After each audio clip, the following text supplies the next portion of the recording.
l'hypnose, mythe ou réalité? Le terme hypnose désigne à la fois un état particulier de conscience et l'ensemble des techniques utilisées pour parvenir à cet état de conscience, selon l'Institut international d'hypnose.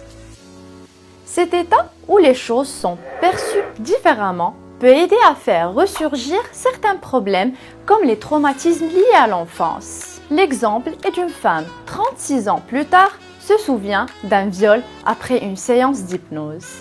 Autrefois associé à la surnature, il est de plus en plus utilisé en médecine et en psychothérapie. Il s'avère efficace pour lutter contre les douleurs, se libérer de certaines dépendances ou mauvaises habitudes, comme le tabac, le grignotage, l'anxiété et les phobies. Mais comment fonctionne? Marche-t-il vraiment? Et quelles sont ses limites? Pour cela, nous avons visité Dr Sébastien Lopez pour plus de détails.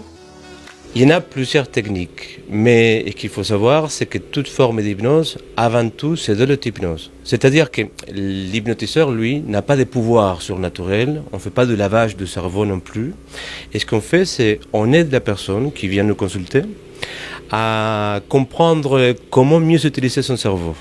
Et dans un état qui est proche du sommeil, ce n'est pas du sommeil mais c'est proche, mais on aide la personne tout simplement à utiliser l'imaginaire et la créativité afin de se débarrasser des difficultés, mincir et arrêter de fumer, parfois même en fait, faire face aux tics, aux tocs, aux anesthésies pour la gestion de la douleur et plein d'autres choses aussi. Et une étude scientifique qui démontre que l'hypnose est efficace, et plus efficace que la psychanalyse, est plus efficace que les thérapies comportementales cognitives.